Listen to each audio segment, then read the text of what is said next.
ভিডিওটি দেখার আগে সবার কাছে ছোট্ট একটি রিকোয়েস্ট করতে চাই, প্লিজ প্লিজ প্লিজ যারা ভিডিওটি দেখবেন সবাই একটা করে সাবস্ক্রাইব করে দিবেন।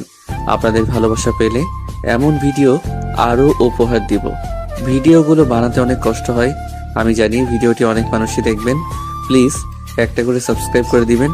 সবাইকে পুরো গল্পটি দেখার জন্য অনুরোধ রইল। ঘড়িতে রাত 3টা বাজতে চলল। রুমের এক কোনায় বসে আছে ইসমি। কান্না তার ছোটবেলার সঙ্গী। আজও সে কান্নার মাধ্যমে নিজেকে সামলানোর মিথ্যা চেষ্টা করে যাচ্ছে। কিছুক্ষণ পর উঠে রুমের লাইট অন করে পাশের রুমে দেখতে গেল মা বাবা ঘুমিয়েছে কিনা। গিয়ে দেখলো বাবা চশমা খুলছে। কিছু লাগবে বাবা? আসলে গলাটা শুকিয়ে যাচ্ছে। তা তুই এখনো জেগে আছিস কেন মা? শরীর ঠিক আছে তো? জি বাবা, আমি ঠিক আছি। বাবা খেয়ে নাও। যা ঘুমিয়ে পড়। ইসমি বাবার রুমের লাইট অফ করে নিজের রুমে চলে আসে। এসে লাইট অফ করে বেলকনিতে দাঁড়িয়ে চোখের কোণে পানিকে ভাবতে থাকে 1 মাস আগের ঘটনা। ছোটবেলা থেকে একা বড় হয়েছে ইসমি। মা বাবা 7 বছরের রেখে মারা যান। মামা মামি একমাত্র গার্জিয়ান ছিলেন। মামা যথেষ্ট আদর করতেন বা এখনো করেন, কিন্তু মামি ততটা ভালো পান না ইসমিকে। ইসমি তার মায়ের মতো যথেষ্ট সুন্দরী এবং নম্র স্বভাবের, তাই বিয়ের প্রস্তাব 16 বছর বয়স থেকেই আসতো। মামা ইসমিকে বিয়ে দিতে চায় না, কিন্তু ইসমির মামি বিয়ে দেওয়ার জন্য বেকুল হয়ে পড়েছে। মাত্র 18 বয়সে পা রেখেছিল ইসমি। সেকেন্ড ইয়ারে উঠবে ভেবেছিল, অনেক দূর পড়বে বলে, কিন্তু মামা পড়াতে চাইলেও মামি মানা করতেন। তাও মামা ইসমিকে লুকিয়ে টাকা দিয়ে পড়াশোনা করাতেন। মামির জোড়াজুড়িতে ভালো বিয়ের প্রস্তাব পেয়ে ইসমির বিয়ে দিয়ে দেন 18 বছর বয়সে। এমনি কপাল ছিল ইসমির যে বিয়ের দিন রাতে বাসর ঘরে বসা অবস্থায় জানতে পারে তার বর গাড়ি অ্যাক্সিডেন্টে মারা গেছে। বরের বিনা স্পর্শে সে বিধবা। আজ পর্যন্ত সামনাসামনি দেখেনি তাকে, যার জন্য সে আজ সমাজের কাছে বিধবা। বর মারা যাবার পর শ্বশুর শাশুড়ি ইসমিকে নিজের মেয়ের মতো আগলে রেখেছে। ইসমির জন্য বিয়ের প্রস্তাব এলেও ভালো ফ্যামিলি থেকে আসে না বিধবা বলে। আর ইসমির শ্বশুর শাশুড়িও ইসমিকে বিয়ে দিতে চান না। ইসমি এক পুরো পরিবার পেয়েছে তার শ্বশুর বাড়িতে। শ্বশুর শাশুড়ি, 10 বছরের দেবর, 19 বছরের এক ননদ, তাদের নিয়েই বেঁচে আছে ইসমি। শ্বশুর সামান্য অফিসে চাকরি করেন। দেবর মাহিন 5-এ পড়ছে আর ননদ মোহিনী 2nd ইয়ারে ইসমির সাথে পড়ে। ইসমি পড়ালেখার পাশাপাশি কিছু বাচ্চাদের পড়ায়, সেই টাকা দিয়ে নিজের খরচ বহন করে। রাত গড়িয়ে সকাল হতে চলল। ইসমি সেই ভোরের আকাশের দিকে চেয়ে আছে। অনেক একা একা লাগে ইসমির। একান্ত ভাবেই রাতটা কাটে ইসমির। ভোরের আজানে রুমে আসলো, অজু করে নামাজ আদায় করে নিল। বাবা মায়ের রুমে গিয়ে বাবাকে উঠিয়ে নামাজ পড়তে পাঠিয়ে দিল। মাকে নামাজ পড়তে বলে নিজের রান্নাঘরে চলে গেল সবার জন্য ব্রেকফাস্ট বানাতে। ব্রেকফাস্ট বানিয়ে মাহিন আর মোহিনীকে তুললো ঘুম থেকে। মাহিন ওঠো লক্ষ্মী, স্কুলে যেতে হবে। ভাবি ঘুমাতে দেও না। ইসমি জোর করে মাহিনকে ফ্রেশ করিয়ে রেডি করে খাইয়ে স্কুলের জন্য পাঠিয়ে দিল। মোহিনীও রেডি হয়ে কলেজে চলে গেল। ইসমি বাবা মাকে ব্রেকফাস্ট করিয়ে বাবাকে অফিসে পাঠিয়ে দিল। নিজেও রেডি হচ্ছে ক্লাসের জন্য। ইসমি মা খেয়ে যা, এইদিকে আয়, আমি খাইয়ে দিচ্ছি। আর শোন, তাড়াতাড়ি আসিস, মোহিনীকে আজ দেখতে আসবে আজ সন্ধ্যায়। আচ্ছা মা। ইসমি খেয়ে বেরিয়ে পড়লো ক্লাসের উদ্দেশ্যে। এই হলো ইসমির রেগুলার দিন কাটানোর রুটিন। এদিকে ইন লন্ডন মর্নিং 8 AM। রুমের সাদা পর্দাগুলি উড়ছে বাতাসে। সকালে তাজা রোদ ঘুমে ডিস্টার্ব করছে ইমরেতির। কখন থেকে সেলফোনটা বেজেই চলেছে, তাই বাধ্য হয়ে ফোনটা হাতে নিল। ফোনের স্ক্রিনে ভেসে উঠল calling from Bangladesh, sweet mom. মৃদু হেসে কলটা রিসিভ করলো Imret. Good morning sweetie. Good morning. Flight কখন? বাংলাদেশে 4 PM ল্যান্ড করব। আজ কতদিন পরে তোকে দেখবো। সারা বছর লন্ডন থাকিস, আমি রিকোয়েস্ট করলে এসে দেখা করে চলে যাস। এবার আসলে আর যেতে দেব না। Mom, you know very well that শুধু তোমার ছোট ছেলের বিয়ের জন্য যাচ্ছি বাংলাদেশ। বিয়ে শেষ হলে আমি লন্ডন ব্যাক করব। তোর আর আসতে হবে না। কলটা কাটতেই পাশে থেকে মেইলি কণ্ঠে কেউ বলে উঠল, Imoj, where are you going? I am done for today. Still, I am not satisfied, Imoj. See ya. Bye. ইমরাত গাড়ির চাবি নিয়ে হোটেলের রুম থেকে বেরিয়ে পড়ল। চোখে সানগ্লাসটা লাগিয়ে হাঁটা ধরল। পিছন থেকে কেউ ইমস বলে ডাকলো, তাই ইমরাত দাঁড়িয়ে পিছনে ফিরল। Hey, Nona, what's up? Nothing much. And why are you here? Oh, just for you. Really? Oh, Imoj, please give me some time, no baby. Sure, sweetie. Calm down. I'm gonna spend the whole day with you. Oh, good, really. Yeah, but now I gotta go. See you soon. Bye, baby. ইমরাত তাড়াহুড়ো করে hotel থেকে বেরিয়ে পড়ল। চাবিতে click করে গাড়ির দরজা খুলে বসে পড়ল। কানে ব্লুটুথ গুঁজে কাউকে কল দিয়ে গাড়ি স্টার্ট দিল ইমরাত। Yeah, manager already? Yes, sir. ইমরাত পুরো নাম ইমরাতি লিনোর। বাবা মায়ের আদরের বড় সন্তান। পড়ালেখা, অফিস সব লন্ডন থেকেই করছে ইমরাত। ছোট ভাইয়ের বিয়ের জন্য বাংলাদেশ আসতে হচ্ছে ইমরাতকে। In Bangladesh, in airport 4 PM। Sir luggage আমাকে দিন। Take it. By the way, where is my car? ওই তো স্যার। ওকে, তুমি লাগেজ নিয়ে বাসায় আসো। I am going. ইমরাত তার গাড়ি নিয়ে বেরিয়ে পড়ল। কিছুক্ষণ পর ইমরাতের বেস্ট ফ্রেন্ড আফরাত কল করলো। মুচকি হেসে কলটা রিসিভ করলো ইমরাত। তুই নাকি বাংলাদেশে আসছিস? Calm down, আফরাত। গালি কেন দিচ্ছিস? মাত্র গাড়িতে উঠলাম। বাসায় গিয়ে আমি কল করতাম। বাসায় পৌঁছা, আমি আসছি। ইমরাত কলটা কেটে সেলফোনটা রেখে সামনে তাকিয়েই Oh no, damn man. গাড়িটা ব্রেক করে সাইড করলো ইমরাত। That's why I hate Bangladesh. কোনো রুলস ফলো করে না। রাস্তায় বাচ্চা ছেড়ে আবার বাঁচানো হচ্ছে। ড্রাগে গজগজ করতে করতে গাড়ি থেকে নেমে সামনে গেল ইমরাত। বাচ্চাটাকে এভাবে স্ট্রিটে ছেড়ে দিলে তো অ্যাক্সিডেন্ট করবে। টাইমলি গাড়ি ব্রেক করতে না পারলে কি হতো বুঝতে পারছেন? ইমরাত যখন কথাগুলি বলছিল, মেয়েটি পিছনে মুড়ে পায়ে ভর করে বাচ্চাটাকে দেখছিল কোথাও ব্যথা পেয়েছে কিনা। ইমরাতের আওয়াজ শুনে মেয়েটি উঠে ইমরাতের দিকে ফিরল। ইমরাত শুধু মেয়েটির দিকে তাকিয়েই রইল। ইমরাতের মাইন্ডে লাজুক দুটি চোখ তুলেও আমার দিক তাকালো। অধরে তার হাসির ছোঁয়া আমার হৃদয় ভরিয়ে দিল। কালো ওড়নার আঁচল দিয়ে মুখখানি ছিল অল্প ঢাকা। হলুদ তার গায়ের রং, রেশমি ঘন কোমর পোড়া চুল তার। সাগরের ঢেউয়ের মতো মনের পানিগুলি উথাল পাথাল করছে আমার। মেয়েটি মিষ্টি হাসি দিয়ে বলে উঠল, সরি ভাইয়া, আসলে মেয়েটি হয়তো বা ভুলে রাস্তার মাঝে চলে এসেছে। আমি বুঝিয়ে দিয়েছি, আর এমন করবে না। মেয়েটির আওয়াজে ইমরাতের চেতনা হয়। মেয়েটির দিকে তাকিয়েই মুচকি হেসে বলল, তোমার কিছু হয় না? না তো। গাড়ি ব্রেক করতে না পারলে তো তোমার উপর দিয়ে যেত। Be careful. জি। মেয়েটি সেই মিষ্টি হাসি দিয়ে চলে যাচ্ছিল। ইমরাত পিছন থেকে ডাক দিল, এই যে পিচ্ছি, শোনো। আমি আর কাউকে কি দেখতে পাচ্ছ? আমি মোটেই পিচ্ছি নই।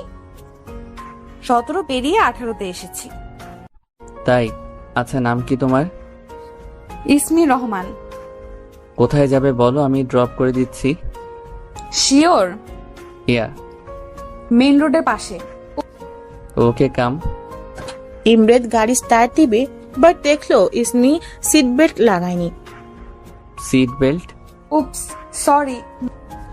ইমরাত গাড়ি স্টার্ট দিল। ইসমি বাহিরের দিকে চেয়ে আছে। আকাশের মেঘ জাদুর খেলা খেলছে, আর সেই আকাশ চুপটি করে দেখছে ইসমি। আর ইমরাত মুগ্ধকর চোখে দেখছে ইসমিকে। ইমরাত বলে উঠল, আমার নাম তো জিজ্ঞেস করলে না। মনে ছিল না। তা আপনার নাম কি? এমারেত্তি লিনোর। এটা কি নাম ছিল? কেন? আমার দাঁত তো ভেঙে গেছে অলরেডি আপনার নাম উচ্চারণ করতে গিয়ে। আসলে এটা আরবিক নেম। দাদু আরবিক, তাই শখ করে আরবিক নাম রেখেছেন। বাই দ্য ওয়ে, ছোট করে ইমরেত বা ইমস বলতে পারো। ইমরেত আনকমন নেম, লাইক ইট। তোমার নাম কিন্তু অনেকটা আমার নামের মতো, ইসমি ইমরেত। ওকে ওকে, রাখেন এখানেই। এটা বাসা তোমার? না, এখানে আমি দুটো বাচ্চাকেই পড়াই। ভালো থাকবেন এন্ড ধন্যবাদ লিভ দেওয়ার জন্য। ইমরাত শুধু মেয়েটির দিকে তাকিয়েই ছিল। ইমরাত গাড়ি ঘুরিয়ে বাসায় রওনা দিল। ইসমি বাড়িতে ঢুকতেই একটা বাচ্চা ছেলে বলে উঠল, আপু আপু এত লেট করলে কেন? সরি। ইমরাত তার গাড়ি একটি বিল্ডিং এর গেটে ঢুকালো। দারোয়ান সালাম দিল। পাশের বিল্ডিং এ এবং ইমরাতদের ছাদের থেকে কিছু মেয়ে উকিঝুঁকি দিয়ে দেখছে ইমরাতকে। ইমরাত গাড়ি পার্ক করে লিফট দিয়ে 6 তলায় উঠল। বাড়ির কলিং বেল বাজাতেই একটা মহিলা গেট খুলে দিল আর মুখ ভরা হাসি নিয়ে বলল, বড় বাবা। ইয়া, তো নীলা আন্টি কেমন আছো? জি বাবা, ভালো। পাশের রুম থেকে এক পুচকি মেয়ে 6 বছরের হবে দৌড়িয়ে এসে ইমরাতের কোলে উঠল। আমার বেবি ডল কেমন আছে? ভালো মামা, তুমি? তোমাকে দেখে এখন পুরো ভালো। কি রে আপু, তুই মুখ এমন করে রাখছিস কেন? তো কি করবো? এত রাগ? আরে বড় আপু, মা, ছোট ভাই সবাই দেখি মুখ ফুলিয়ে রেখেছে। তা আমার ড্যাড কোথায়? অফিসে আসতে প্রবলেম হয়নি তোর ভাই? Not at all mom, listen no. তোর সাথে কথা নেই? অনেক ক্ষুধা পেয়েছে তো। আল্লাহ, এখনো খাসনি তুই? আমার বাবাটা সুখে কি হয়েছে? আয়, আমি খাইয়ে দিচ্ছি। ফ্রেশ হয়ে আসি আমি, তুমি রেডি করো। আর এই যে বড় ভাই, এর আগে প্রেম টেম করে ফেলেছো? এতদিন তোর জন্যই তো বিয়েটা হলো না। মেয়েটা কে? ইমরাতের বড় আপু শিলা বলল, এই তো আমাদের 5 তলায় ভাড়া থাকে, নাম মোহিনী। তাই নাকি? যাচ্ছি তো সন্ধ্যায় দেখতে, তাই না? তোর বাবা আসুক, তুই গিয়ে ফ্রেশ হয়ে নে। ইমরাত সোজা তার রুমে চলে গেল। টি শার্ট খুলছে আর সেই মেয়েটা ইসমির কথা ভাবছে। বারে বারে মেয়েটা মনে উকি দিচ্ছে, আজ যদি তোমার দেখা পাই। হুট করেই সেলফোনটা খুঁজতে লাগলো। সোফার থেকে ফোনটা হাতে নিয়ে কাউকে কল করলো। ইয়া, ম্যানেজার। Yes sir. একজনের সম্পর্কে ইনফরমেশন প্রয়োজন তাড়াতাড়ি। নাম ইসমি রহমান, মেইন স্ট্রিট রোড এর 2য় বিল্ডিং এ 2টো বাচ্চা পড়ায়। আমার মেয়েটার সম্পর্কে সব তথ্য চাই, মানে A to Z, everything. Got it? Yes sir. Imrat টাওয়ালটা নিয়ে ওয়াশরুমে চলে যায়। ইসমি ফ্ল্যাটে এসে দেখে আশেপাশের বিল্ডিং এর মেয়েগুলি তাদের ফ্ল্যাটে উঁকি ঝুঁকি দিচ্ছে। কিছু মেয়ে ইসমিদের বিল্ডিং এর তারা দাঁড়িয়ে কথা বলছে গেটের সামনে। কি হয়েছে তোমাদের? এত হাসি লজ্জা কাকে দেখে দিচ্ছ? আর ওই বিল্ডিং এর মেয়েগুলো উকি দিচ্ছে কেন? ওখান থেকে একটা মেয়ে বলে উঠল, জানিস আজকে লন্ডন থেকে মালিকের বড় ছেলে এসেছে। মাশাআল্লাহ, এত সুন্দর যে সবাই পারছে না এখান থেকে তাকে গিলে খেতে। বাস, তার জন্য তোমরা এইভাবে উকি দিচ্ছিলে? আজি, তুই কি বুঝবি, বিধবা বলে কথা। সবাই হেসে ওঠে আর ইসমি মুখটা কালো করে লিফটে উঠে যায়। লিফটে 6 প্রেস করে মুখ মলিন করে ভাবছে, মাঝে মাঝে মনে হয় বসে আছি বালুচরের সাগরের তীরে। বিকেলে গাংচিলরা ফিরে যায় নীরে। সাগরের ঢেউগুলোর মতো হতে পারলে হয়তো পৃথিবীর এত কষ্ট নিতে হতো না আমায়। সারা জীবনের ভালোবাসার দিনগুলিকে বিষিয়ে দিলাম বিধবা হয়ে। কোথায় যাব, কাকে বলবো মনের সব ব্যথার কথা? আর কেউ বা কেন শুনবে এক বিধবা মেয়ের কথা? কথাগুলি মনের গহীন থেকে ভাবছে ইসমি। ফ্ল্যাটে পৌঁছাতেই মুখে বড় করে হাসি এঁকে দিল। তার একাকিত্ব অন্য কাউকে দেখাতে চায় না ইসমি। বাসায় কলিং বেল বাজাচ্ছে, বাট কেউ খুলছে না, তাই বারবার বাজাচ্ছে। আজি, কি করছে মা? কখন থেকে কলিং বেল বাজাচ্ছি। উফ। আবার বাঁচতে যাবে, তখনই মোহিনী গেট খুলে দেয়। কি করছিলি? কখন থেকে বেল বাজাচ্ছিলাম। মা আর অন্যায় ব্যস্ত, আর বাবা বাজারে। মাহিম গেম খেলছে, আমি গান শুনছিলাম, তাই আর কি।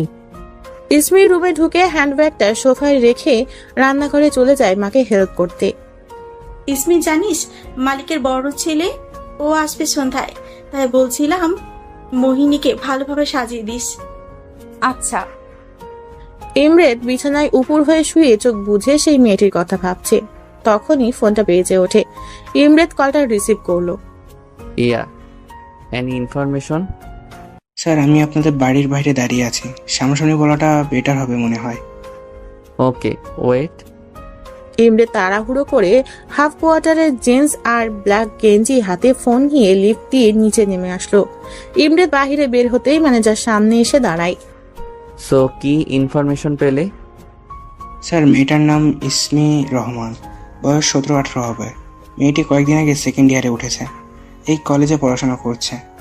মা বাবা মেয়েটির 7 বছর রেখে মারা যান। তখন থেকে মামামির কাছে বড় হয়েছে। শুনলাম মেয়েটির মামি মেয়েটিকে দেখতে পারতো না, তাই 2 মাস আগে বিয়ে দিয়ে দেয় নিসার নামে ছেলের সাথে। বিয়ে শুনে ইমরেদ থতমত হয়ে গেল কিছু সময়ের জন্য। সে এখনো নিজের কানকে ট্রাস্ট করতে পারছে না। ওই পিচ্ছি মেয়েটি বিবাহিতা? আগে ছিল, এখন না। ক্লিয়ার করো, ড্যাম ইট। স্যার, মেয়েটির বিয়ের দিন তার হাজব্যান্ড নিসান মারা যান। বিয়ের আধ ঘন্টার মধ্যে তার লাশ বাসায় আসে। অ্যাক্সিডেন্ট কেস ছিল। অতিরিক্ত ড্রিঙ্ক করায় নিশানের মা বাবার ছেলেকে শোকে মেয়েটিকে নিজের মেয়ের মতো রেখেছে। এখন মেয়েটি তার শ্বশুরবাড়িতেই থাকে ওনাদের মেয়ে হিসেবে। ইমরেদের মাথায় একটাই কথা, এত ছোট মেয়েটা বিধবা? এত অল্প বয়সে এত বড় বড় ধাক্কা নিয়ে বেঁচে আছে মেয়েটা? জীবনটা বড়ই অদ্ভুত। কেউ সব পায় আর কেউ কিছুই পায় না। কারো জীবন সুখের আর কারো দুঃখের। থাকে কোথায়? স্যার, আপনাদের বিল্ডিংয়ের 5 নম্বর ফ্ল্যাটে। সিরিয়াসলি? Yes sir. সবচেয়ে ইম্পর্টেন্ট কথা স্যার, আপনার ছোট ভাই কিমরান স্যারের সাথে মেয়েটি ননদ মোহিনীর বিয়ে হবে শুনলাম। ইমরেদ শুধু বিল্ডিং এর 5 নম্বর ফ্ল্যাটে কিছুক্ষণ চেয়ে থেকে ম্যানেজারকে বলল, থ্যাঙ্কস। স্যার, মেয়েটির ইনফরমেশন কেন নিলেন? হৃদয় আমার ভরে আছে পরম শান্তিতে। একটা খুশির আবেগ ভরে গেছে হৃদয়ে, বুঝলে ম্যানেজার? অ্যান্ড কারণ ও পিচ্ছি বিধবাটাই তোমার ম্যাডাম হবে। স্যার, লন্ডন থেকে পড়াশোনা করে আপনি এত ভালো বাংলা বলতে পারেন? আমার মতো মা থাকলে সবই পারবে। ম্যানেজার বেচারা চুপসে গেল আর ভাবছে, এত বড় লোক আবার বড় ছেলে কিনা লন্ডন থেকে এসে বাংলাদেশের এক বিধবা মেয়েকে বিয়ে করতে চাচ্ছে। আজই আমি তো সাক্ষী, স্যার এক এক দিন এক এক মেয়ের সাথে লিভ টুগেদার করে। তাহলে বিয়ে? No way. মনে হচ্ছে ওয়ান নাইট স্ট্যান্ড করে ছেড়ে দিবে। ইমরেদের কথায় ম্যানেজারের হুঁশ এলো। কি ভাবছেন? বাই দ্য ওয়ে, আবার থ্যাংক ইউ। আচ্ছা, এখন যেতে পারেন। ওকে স্যার, সালাম। ইমরেদ গেট দিয়ে ঢুকবে তখনই সব মেয়েগুলি ইমরেদের দিকে তাকিয়ে আছে। ইমরেদ আশেপাশে তাকিয়ে সবগুলি মেয়েকে চোখ টিপ মেরে হাই জানালো, আর মেয়েগুলি হাত নাড়াচ্ছে। ইমরেদ বলল, ওকে বাই লেডিস, সি এ। মেয়েগুলি মুচকি মুচকি হাসছে। ইমরেদ লিফটে 5-এ ক্লিক করলো। 5 নম্বর ফ্ল্যাটে পৌঁছিয়ে ইসমিদের ফ্ল্যাটে বেল বাজালো। ইমরেদ সাথে সাথে লুকিয়ে পড়লো। ইসমি ওড়না ছাড়া ছিল, তাই ধীরে ধীরে গেট খুলে কাউকে না দেখতে পেয়ে বের হলো। ইমরেদ অবাক চোখে ইসমিকে দেখছে। ইসমি কালো কামিজ পরা ছিল আর হাতে বই ছিল। ইমরেদ বলে উঠল, কুছ বরণ কন্যা। সে মেঘ বরণ তার চুল, নিটোল কালো চুলের মাঝে একটি রঙিন ফুল, হাসিতে তার মুক্ত ঝরে। উফ, আর আমার গলার গান উপচে পড়ে। আসলে মেয়েটি অসম্ভব সুন্দর।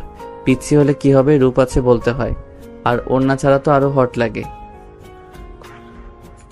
আসলে মেয়েটি অসম্ভব সুন্দর। পিছি হলে কি হবে, রূপ আছে বলতে হয়, আর ওড়না ছাড়া তো আরো হট লাগে। ইসমি আশেপাশে তাকিয়ে দেখলো কেউ নেই, তাই আবার গেট লাগিয়ে দিল। ইমরেদ ব্লাশিং হতে হতে আবার লিফটে উঠে নিজের ফ্ল্যাটে চলে গেল। সন্ধ্যায় ইসমি মোহিনীকে খুবই সুন্দরভাবে সাজায়। আশেপাশের ফ্ল্যাটের সকল মেয়েরা আন্টিরা ইসমিদের বাসায় এসে পড়ে।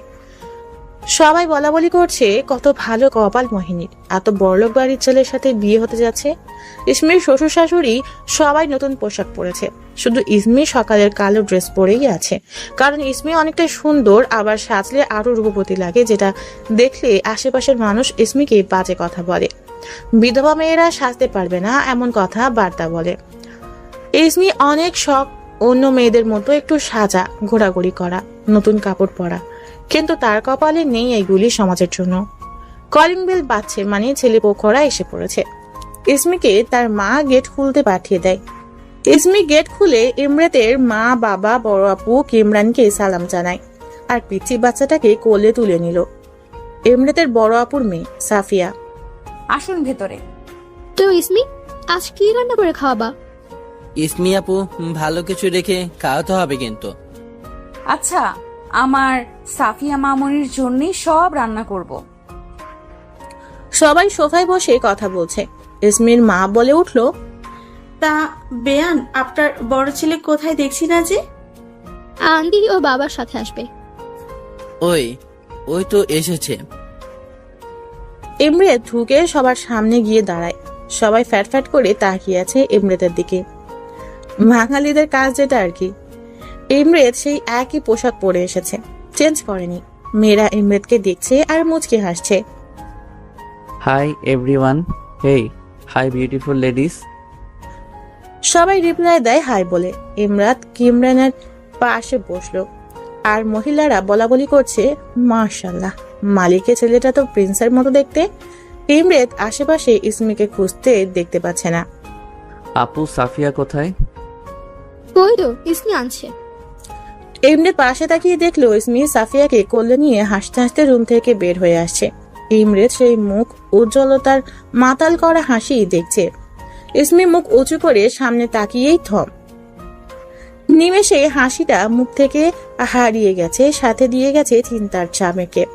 কারণ তার সামনে সেই ভদ্রলোকটিকে দাঁড়ানো যে তাকে লিফট দিয়েছিল। নিধি তো ক্লিয়ারলি লোকটির নামও মনে নেই। ইসমি যথেষ্ট ভয়ে আছে, কারণটা সহজ। এক বিধবা মেয়ে আগে থেকে একটা ছেলেকে চিনে আবার তার সাথে মিশে, ব্যাপারটা কেউ ভালো বলবে না। তার উপর আশেপাশের আন্টি এবং আরো মেয়েরা এবং লোকজন তো রয়েছেনই। সেখানে যদি ছেলেটি ইসমিকে কিছু জিজ্ঞেস করে বা কথা বলতে চায়, তাই ইসমির চোখ নিচে নামিয়ে ফেললো। আর ইমরেত যদি কোনো কথা তার সাথে না বলতে পারে, তাই সে সাফিয়াকে কোল থেকে নামিয়ে ভিতরে চলে গেল। ইমরেত এখনো ইসমির চলে যাওয়ার পথে তাকিয়ে আছে। ইমরেতের ব্যাপারটা হজম হলো না, কারণ তাকে দেখে সেই স্থান থেকে কোনো মেয়ে চলে যাবে তা কখনো হয়নি। তাও ইমরেত ভ্রুক্ষেপ করলো না। কিমরান আর মোহিনীর বিয়ের তারিখ এবং বিয়েটা কিভাবে হবে তা নিয়ে কথা চলছে। আজ থেকে 14 দিন পর কিমরান আর মোহিনীর বিয়ের তারিখ ঠিক করা হয়েছে। আর বিয়েটা মুসলিম ধর্ম মেনে হবে, কারণ ইমরাতের বাবা তাদের ধর্মের নীতি খুবই ভালোভাবে পালন করেন। ইসমি মোহিনীকে নিয়ে আসে বসার রুমে। কিমরানের পাশেই বসানো হয়েছে মোহিনীকে। অপরূপ লাগছে মোহিনী আর কিমরানকে। দুজন দুজনকে ভালোবেসে কাছে পেতে চলল। সবাই তাদের জুটিকে যথেষ্ট পছন্দ করেছে এবং দুজনকেই দুজনের পাশে বেশ মানিয়েছে। সবাই কথা বলছে, বাট ইমরেত ইসমিকে দেখছে আর ভাবছে, রোজ রোজ স্বপ্ন দেখি আর মন চলে যায় অনেক দূরে, 7 সাগর আর 13 নদী পার হয়ে আমার মনের পাখির কাছে। কিন্তু পাখি তো বুঝতে যাচ্ছে না যে সে কাউকে পাগল করে দিচ্ছে। মনের আয়নায় ইদানিং ভেসে উঠছে একটি মধুর মুখ। সে যে আমার অনেক দিনের চেনা। কাজল কালো ডাগর চোখে অনেক কথা বলতে চায়, কিন্তু বলতে গিয়ে পারে না বলতে। সে যেন বোবা, কথা নাই তার মুখে। সারাদিনের কাজের মাঝে নদীর স্রোতের মতো সময় কাটে। তার যত কষ্ট দুঃখ চেপে রেখেছে নিজের বুকে। আমি যে তাকে বুকে নিতে চাচ্ছি। আসবে কি আমার বুকে? হয়তো আসতে চাইবে না। জড়ো করে আনতে হবে পাগল। আমাকে যেহেতু বানিয়েছে, পাগলামিটাও ওকে সহ্য করতে হবে, ওকেই নিভাতে হবে আমার পাগলামি। ইমরেত একথানে ইসমির দিকে তাকিয়ে ভাবছে কথাগুলি। ব্যাপারটা কেউ লক্ষ্য না করেও মোহিনী লক্ষ্য করেছে। আর মোহিনী বুঝেছে এটা কোনো সাধারণ তাকিয়ে থাকা নয়। মোহিনী কিছুটা বুঝেছে। ইসমি অনেকক্ষণ যাবৎ দেখছে ইমরেত তার দিকে তাকিয়ে আছে। সে না এখান থেকে যেতে পারছে না কিছু বলতে পারছে, তাই চুপচাপ দাঁড়িয়ে সবার কথা শুনছে। ইসমির বাবার কথায় ইমরেতের ঘোর কাটে। তো ইসমি বাবা কি জব করো? আঙ্কেল, লন্ডনে আমাদের বিজনেস আছে, এখানেও আছে, তাই দুটোই আমি চালাই। বাবা আবার চলে যাবে নাকি? তেমনটাই ভেবেছিলাম, বাট এখন ঠিক বলতে পারছি না। কথাটা ইসমির দিকে তাকিয়ে বলল ইমরেত। কথাবার্তা শেষ হলে ইমরেতরা চলে আসে তাদের বাসায়। আসার সময় অনেকবার ইসমির সাথে কথা বলতে চেয়েছে, বাট ইসমি আর সামনেই আসেনি ইমরেতের। ইমরেত ভাবছে ইসমি কি আমাকে অ্যাভয়েড করার চেষ্টা করছে? নিজে নিজেই অনেক চিন্তা ভাবনা করছে। রাত 12টা বাজতে চললো, ইমরেতের ঘুম আসছে না। বারান্দায় দাঁড়িয়ে ভাবছে ইসমির কথা। এত মেয়ের সাথে লিভ টুগেদার করেছে, সাথে ওয়ান টাইম স্ট্যান্ডও। সব মেয়েগুলো যথেষ্ট রূপবতী ছিল, কাউকেই তার মনে ধরলো না। তাহলে ইসমির মধ্যে কি এমন আছে যে ও এক দেখায় পাগল হয়ে যাচ্ছে? ইমরেতের পাগলামিটা শুধুই বাড়ছে, কমার নাম নেই। প্রতিদিন দেখা হচ্ছে, বাট ইসমি ব্যাপারটা এড়িয়ে যায়। ইমরেত ইসমিকে দেখার জন্য 6টায় উঠে পড়ে। এভাবে ইমরেত কখনো এত জলদি ওঠার কথা স্বপ্নেও ভাবে না। একটা কথা আছে না, ভালোবাসা কাঁঠালের আঠা, লাগলে পরে ছাড়ে না। এই কথাটাই ইমরেতের মনে পড়ছে আজ খুব, হাসিও পাচ্ছে। লন্ডন যাওয়ার পর থেকে একাকিত্ব দূর করতে সাদা মেয়েদের সাথে থাকতো ইমরেত। বেশি খারাপ লাগলে অন্ধকার রুমে বসে থাকতো। ইসমিকে দেখার পর থেকে ইমরেতের ঘুম, একাকিত্ব সব দূর হয়ে গেছে। আজ 2 দিন হচ্ছে ইমরেত ইসমিকে দেখেছে, চিনেছে। বারান্দায় দাঁড়িয়ে স্পষ্ট দেখতে পাচ্ছে ইসমিকে, কলেজ ড্রেস পরে কাঁধে ব্যাগ নিয়ে বাচ্চাদের মতো দৌড়িয়ে বাস ধরতে। বাসটা এখনো দাঁড়িয়ে, হয়তো আরো যাত্রী নিবে। ইসমি জানালার পাশে বসে কানে হেডফোন গুঁজে দিয়ে ঘুমিয়ে পড়লো। আর তা দাঁড়িয়ে দেখছে ইমরেত। স্পষ্ট দেখতে না পেলেও কল্পনা করতে পারছে। আবার ঠিক 1টার দিকে ইসমি সেম বাস থেকে কলেজ ড্রেস পরে নামছে। তা বারান্দায় দাঁড়িয়ে মুচকি হেসে দেখছে ইমরেত। ইসমি বাস থেকে নেমে হঠাৎই উপরে তাকালে ইমরেতকে দেখতে পায়, তার দিকেই তাকিয়ে হাসছে। ইসমিও মুচকে হাসি দিল। ইমরেত ইসমির এই মুচকি হাসিটা বড্ড পছন্দ করে, বাট ইসমি কথা বলতে চায় না ইমরেতের সাথে, কারণ সে কোনো রকম বাজে মন্তব্য শুনতে চায় না সমাজ থেকে। আর তা ইমরেতকে বলে দিয়েছে ইসমি। ইমরেত কিছু বলছে না বা করছে না, কারণ তার একটাই, ইসমি যথেষ্ট ছোট, ঠিকভাবে জানেও না 18 হয়েছে কিনা। ইসমির মা বলেছে 17। ইমরেতের বয়স 25+, তার মানে অনেকটা বড় সে ইসমির থেকে। আবার এভাবে ইসমি ইমরেতকে বড় ভাইয়া আর কিমরানকে ছোট ভাইয়া ডাকে, তাই ইমরেত কিছু বলতে পারছে না। বাট ইসমি তো জানে না ইমরেত তাকে ভালোবেসেছে, আর যে তাকে ভালোবেসেছে সে তাকে পাওয়ার জন্য সমাজ না, পুরো পৃথিবীকে নড়ি দিতে দুবার ভাববে না। সকালে কখন থেকে ফোনটা বেজেই চলছে, কিন্তু ইমরেত মুখের উপর বালিশ গুজে উপর হয়ে শুয়ে পড়ল। এক রুম থেকে অন্য রুমে ইমরেতের ফোনের আওয়াজ চলে যাচ্ছে। ফোনটা কেউ রিসিভ করছে না, তাও লাগাতার বেজেই চলেছে। ইমরেতের বড় আপু শিলা রাগে গজগজ করতে করতে ইমরেতের রুমে আসলো। বাহ, নিজের প্রবলেম হচ্ছে ফোনের আওয়াজে, তাই কার বালিশ গুজেছে, আর আমাদের কি প্রবলেম হচ্ছে না? একই তো আমি। ইমরেতের দিকে এগিয়ে যাচ্ছিল, তখনই আবার ফোনটা বেজে উঠলো। শিলা ফোনের স্ক্রিনে না দেখেই রিসিভ করলো। রিসিভ করতে কেউ বলে উঠলো, হেবি, কি হয়েছে তোমার? 3 দিন ধরে কল করছি, তুমি কল কেন ধরছো না? আমি তোমাকে অনেক মিস করছি। শিলা স্ক্রিনে তাকিয়ে দেখলো নোনা নামে কেউ কল করেছে। কলটা কেটে দিল। কল হিস্ট্রি চেক করে শিলা হতভাগ। আরো অনেকগুলি নাম, বেবি, এমন আরো। আবারও কল করছে, বাট এখন লেখা লিলি। শিলার মাথা ঘোরার মতো অবস্থা। ফোনটা কেটে পাশের টেবিল থেকে 1 গ্লাস পানি সোজা ইমরেতের গায়ে ঢেলে দিল। কে কে কে? উফ, আপু তুই? শিলা ইমরেতের কান ধরে ফোন দেখিয়ে বলে উঠলো, এগুলো কি? জাস্ট ফান আপি, সো চিল। আর বেশি বকবক না করে কফি পাঠা, ঘুমের বাস্ত দিলি। তোকে তো আমি পরে দেখছি। ইমরেত ফ্রেশ হয়ে কফি নিয়ে বারান্দায় দাঁড়িয়ে নিচে তাকাতেই দেখে ইসমি দাঁড়িয়ে। একটু মুচকি হেসে ইসমির দিকে তাকিয়ে আছে। তোমার ওই অদ্ভুত চাহনি পাগল করে আমায়, নেশা লাগিয়ে গায়ে শিহরণ দিয়ে যায়। ইসমি আনমনে দাঁড়িয়ে দূর আকাশে সকালের পাখির আনাগোনা দেখছে, আর ইমরেত তার ভাবনায়। সব স্বপ্ন কেটেছি আমি তোমার জন্য, আমার এই মনের তাজমহলে। ইসমির মা ডাকাতে ইসমির রুমে চলে যায়, আর ইমরেত আকাশে তাকিয়ে নিজের মায়াপরীর ভাবনায় বিভোর হয়ে যায়। তোমাকে আমি পেতে চাই আমার মতো করে, যেমন সাগরের নীল ঢেউ খুঁজে নিয়েছে তার মতো করে। ইমরেত কফি খেতে খেতে ড্রয়িং রুমে গিয়ে দেখে তার বাবা নিউজ পেপার পড়ছে। Good morning dad. Good morning. Ready হয়ে নাও, একটা স্পেশাল মিটিং আছে। ইয়া। আজ সারাটা দিন ইসমির খুবই বাজে গেছে। কলেজের ছেলেগুলি টাচ করতে চেয়েছিল, তার উপর নোংরা ল্যাঙ্গুয়েজ। ইসমি বাসায় ফিরে অনেকটা সময় কাঁদে। জীবনে কিছুই পেল না মেয়েটা। যেই বয়সে মা বাবার সাথে খেলে পার করার কথা, সেই বয়সটা সে বিধবা শুনে কাটাচ্ছে।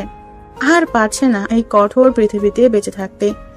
কেন অন্যদের মতো একটা সুন্দর জীবন পেল না সে? ইসমির সব সময় নিজেকে একা একা লাগে।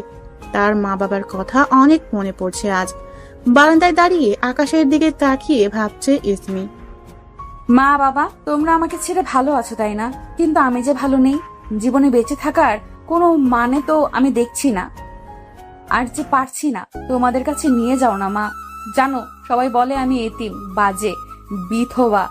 আমার জন্যই নাকি তোমরা চলে গেছো। আমার কারণেই নাকি আমি বিধবা। সত্যি কি তাই মা? সবাই আমাকে খারাপ, বাজে বলে। আমি তো খারাপ না, কারোর খারাপও চাই না। তাও কেন তোমাদের রাজকন্যা হয়ে জীবনটা কাটাতে পারলাম না? কেন বাবার প্রিন্সেস হতে পারলাম না? আমি খারাপ, তাই কেউ নেই আমার। চোখের পানি বেয়ে পড়ছে। এগুলি বলতে বলতে আর কাঁদতে কাঁদতে সেখানেই দেয়ালে হেলান দিয়ে ঘুমিয়ে পড়ে। ইসমি সেই যে ঘুমিয়েছে, এখনো ওঠার নাম নেই। রাত 1টা বাজতে চলল। কখন থেকে তুমুল বৃষ্টি হচ্ছে। ইসমি ধীরে ধীরে ঘুম ভাঙলো। বৃষ্টি দেখে নিজেই হেসে দিল। বৃষ্টি কম বেশি সবারই পছন্দ, আর ইসমির তো মনটাও খারাপ। বৃষ্টিতে ভিজলে মন অনেকটা হালকা লাগতো। এখন 1টার বেশি বাজছে।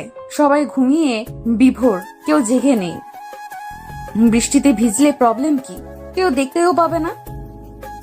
ইসমি সময় নষ্ট না করে ধীরে ধীরে দরজা খুলে আবার লক করে ছাদে চলে যায়। নিজেই 3-4টা লাফ মেরে ভিজতে লাগলো। ইসমির হাসি যেন মুখ থেকে যাচ্ছেই না। আকাশের উপর মুখ করে চোখ দুটি বন্ধ করে দাঁড়িয়ে আছে।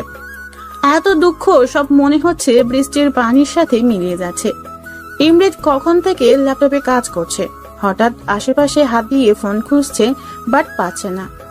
কই রাখলাম? এখানেই তো ছিল। কিছুক্ষণ খুঁজে মনে পড়লো সাফিয়ার সাথে ছাদে খেলছিল ইভিনিং এর সময়। হয়তো ছাদেই, এখন না সকালে গিয়ে আনবো। বাট বৃষ্টি পড়ছে, আমি তো সাইডে রেখেছিলাম, যদি ভিজে যায়। ইমরেদ কিছু না ভেবে উঠে দরজা খুলে উপরে গেল। গিয়ে ছাদের দরজা খুলতে ঠান্ডা বাতাস আর ছিটে ছিটে পানি ইমরেদের গায়ে শিহরণ দিয়ে গেল। ইমরেদ নিজেকে গুটিয়ে বলে উঠল, শীত চলে আসছে। সাইড দিয়ে গিয়ে ফোনটা হাতে নিয়ে দেখলো 34টা কল, আর ফোনটা এখনো বেঁচে আছে। ইমরেদ ফোনটা নিয়ে হাঁটা ধরলো। তখনই নুপুরের আওয়াজ আসলো অন্য পাশ থেকে। এত রাত্রে ছাদে কে আসবে?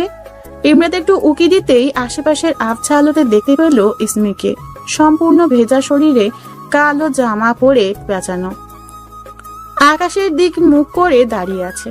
ইসমির গায়ে থেকে পানিগুলি টপ টপ করে নিচে পড়ছে আর এক অদ্ভুত আওয়াজ করছে। ইমরেদের মনে ঝড় বইছে, তুমুল ঝড়। না পারছে চলে যেতে, না পারছে কাছে যেতে। ইমরেদ সাথে সাথে নিজের হাত দুটি মুঠ করে মুখ খিচে চোখ বন্ধ করে জোরে জোরে শ্বাস নিল। ইমরেদ নিজে নিজেই বলে উঠল, রেড কন্ট্রোল, তুই কিছুই দেখিসনি। গুড, পা ব্যাক কর। কিন্তু ইমরেদ সেখান থেকে এক পাও ব্যাক করতে পারছে না, বরং মুগ্ধকর চাহনিতে দেখছে ইসমিকে। সে যে পারছে না নিজেকে কন্ট্রোল করতে। ইমরেদ না চাওয়া সত্ত্বেও 1 পা 2 পা করে এগিয়ে যাচ্ছে ইসমির দিকে। ইসমির পিছনে গিয়ে দাঁড়িয়ে দেখছে ইসমিকে। ইসমি কারো ভারী নিঃশ্বাস টের পেয়ে পিছনে তাকিয়ে এক ধরনের ভয় পেয়ে যায়। চোখগুলি বড় বড় করে কিছুক্ষণ তাকিয়ে থাকে। ইমরেদ নিজের হাতের মুষ্টি শক্ত করে ধরে নিজেকে সান্ত্বনা দিচ্ছে। ইসমি নিজেকে একবার দেখে শরম পেয়ে যায়, তাই কিছু না বলে ইমরেদের সামনে থেকে সরে যায়। প্রচন্ড জোরে বৃষ্টি বইছে, সাথে ঠান্ডা বাতাস, আর তার সাথে ইমরেদের মনে ঝড়। সেই ঝড় ইসমিকে কাছে পেতে চাইছে। এই ঝড় শুধু ইসমি থামাতে পারবে। ইসমি পা বাড়িয়ে সরে যায়, দরজা টপকিয়ে যাবে, তখনই হাতে টান অনুভব করে। ইসমির মনে এক ধরনের ধূপ করে ওঠে। কোনো পুরুষ প্রথম তাকে স্পর্শ করেছে, তার হাত ধরেছে, যেটাতে ইসমির সম্পূর্ণ শরীরে এক ঠান্ডা বাতাস বয়ে গেল। ইসমি পা বাড়িয়ে সরে যায়, দরজা টপকিয়ে যাবে, তখনই হাতের টান অনুভব করে। ইসমির মনে এক ধরনের থুপ করে ওঠে। কোন পুরুষ প্রথম তাকে স্পর্শ করেছে, তার হাত ধরেছে, যেটাতে ইসমির সম্পূর্ণ শরীরে এক ঠান্ডা বাতাস বয়ে গেল। ইসমির ঘুরে দেখার সাহসটাও পাচ্ছে না। ইসমি পেছনে না ঘুরেই নিজের হাত টানতে থাকে, আর ইমরেত আরো শক্ত করে ধরে নিজের দিক আনে। ইসমি যতই কাছে যাচ্ছে ইমরেতের, ততই তার বুক ধুকধুক করছে।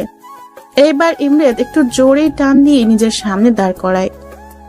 ইসমি ভয় ও লজ্জাতে চোখ দুটো নিচে করে ফেলে, আর ইমরেত নেশা ঘোরা চোখে ইসমিকে দেখছে।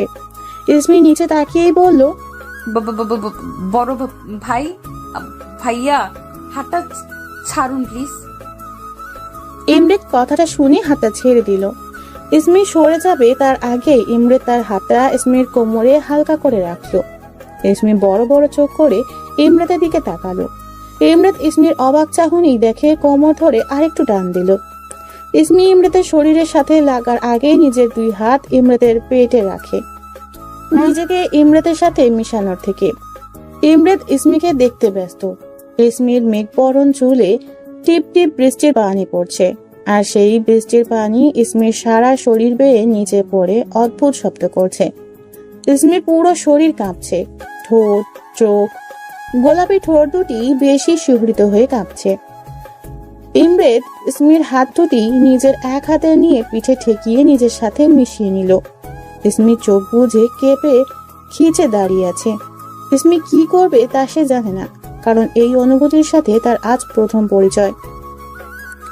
ইসমি চিল্লান দিবে নাকি ইমরেতকে ধাক্কা দিবে তার কিছুই ইসমির মাথায় আসছে না। বুক ফেটে আওয়াজ করতে ইচ্ছে করছে, কিন্তু পারছে না, কোনো আওয়াজই আসছে না গলা দিয়ে। ইমরেত ধীরে ধীরে কোমরটা স্লাইড করলো, আর ইসমি কেঁপে ইমরেতের হাত খামচে ধরে।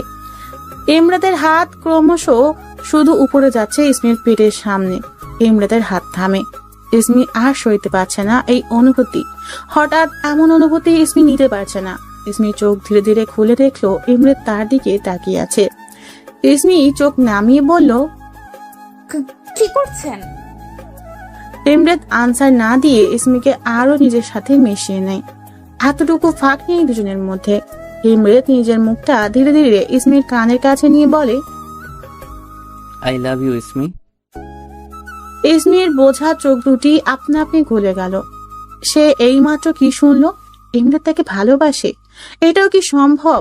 একজন লন্ডন বড় হওয়া ছেলে এক বিধবা মেয়েকে প্রপোজ করছে, নাকি সে জানে যে ইসমি বিবাহিতা হয়েও বিধবা? ইমরেত ইসমির কথার উত্তর না পেয়ে আবার বলল, I really do, I truly love you. Ismi ধাক্কা দিয়ে ইমরেতকে সরিয়ে দেয়। ইসমির দৌড় দিতে নিলে ইমরেত ইসমির হাত ধরে ফেলে।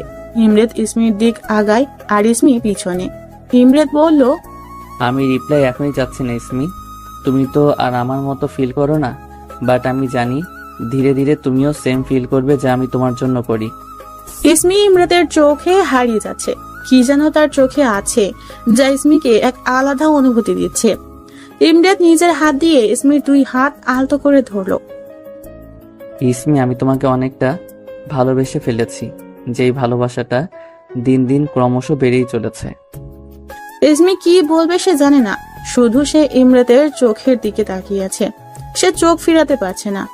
ইমরেত যে এতটা সুন্দর তা আজ প্রমাণ তার সামনে। ছোট চুল পেয়ে বৃষ্টির পানি এসে ইমরেতের মুখে ছিটিয়ে যাচ্ছে। সাদা চেহারায় লাল লাল ভাব আসছে, হয়তোবা কেঁদেই দেবে ইমরেত। ইমরেত আবারও বলল, দেখো, আই নো দ্যাট আমি খারাপ, আমি তোমার যোগ্য না, বাট কি করব বলো? আমি যে তোমায় ভালোবেসেই চলেছি। এই মনকে কিভাবে বোঝাবো? আজ 3 দিন ধরে নিজেকে কন্ট্রোল করে রেখেছি, আজ আর পারলাম না। জানি তুমি আমার থেকে যথেষ্ট ছোট, বাট এই মনকে কি বলবো?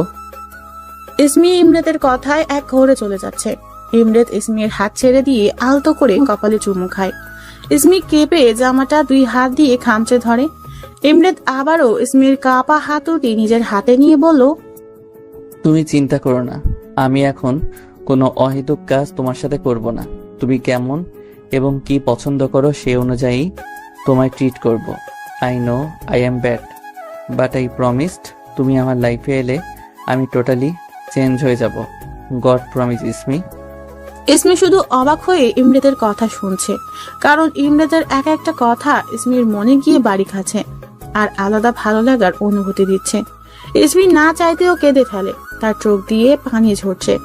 ইমরাত বৃষ্টির পানি আর ইসমির চোখের পানি দুটি আলাদা করে ধরে ফেলেছে। ইসমি কাঁদছে। ইমরাত সাথে সাথে ইসমির থেকে একটু দূরে দাঁড়িয়ে ইসমির হাত ছেড়ে দিয়ে বলল, ইসমি, তুমি না চাইলে আমি তোমাকে টাচ করব না, never, god promised, but please কেঁদো না। ইসমি লাল চোখ ইমরাতের চোখে রেখে কাঁদতে কাঁদতে বলল, কেন ভালোবাসেন আমায়? আপনি কি জানেন না যে আমি কি বা কে? জানলে কখনো আমায় ভালোবাসার কথা বলতে পারতেন না। আমি যে কারোর ভালোবাসা ডিজার্ভ করি না। ইমরাত কথাগুলি শুনে ইসমিকে টেনে নিজের বুকে নিয়ে নেয়। ইসমি চোখ বন্ধ করে ইমরাতের বুকের ঠুকঠুক আওয়াজগুলি শুনতে পাচ্ছে, যা ধীরে ধীরে বেশি বিট করছে। ইমরাত বলে উঠল, আমি কিছু জানতে চাই না, শুনতে চাই না, বুঝতে চাই না। আমি শুধু তোমায় চাই, তোমায় নিজের করে পেতে চাই, তোমার ভালোবাসা পেতে চাই, তোমার সব কষ্ট আমার ভালোবাসা দিয়ে মুছে দিতে চাই। ইসমি, আমি তোমাকে অনেক ভালোবাসি, এতটাই যে আমি এখন তোমার কথা ছাড়া কারো কথা ভাবতেই পারি না। আমি জানি তুমি আমায় ভালোবাসো না, বাট আমি কনফিডেন্টলি বলতে পারবো তুমিও আমায় ভালোবাসবে। ইসমি চোখ বুঝে ইমরাতের বুকের ধুকধুক আওয়াজ শুনছে, আর ইমরাতের কথাগুলি ইসমির এক আলাদা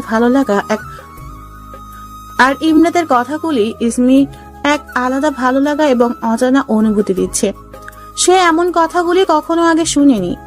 ইমরাত ইসমিকে ছেড়ে ইসমির সামনে দাঁড়িয়ে বলল, কিছু তো বলো ইসমি। ইসমি না চাওয়া সত্ত্বেও এক আলাদা অনুভূতি লাগছে, যা সে নিজেও জানে না। ইসমি আচমকাই বলল, আমি চেষ্টা করব।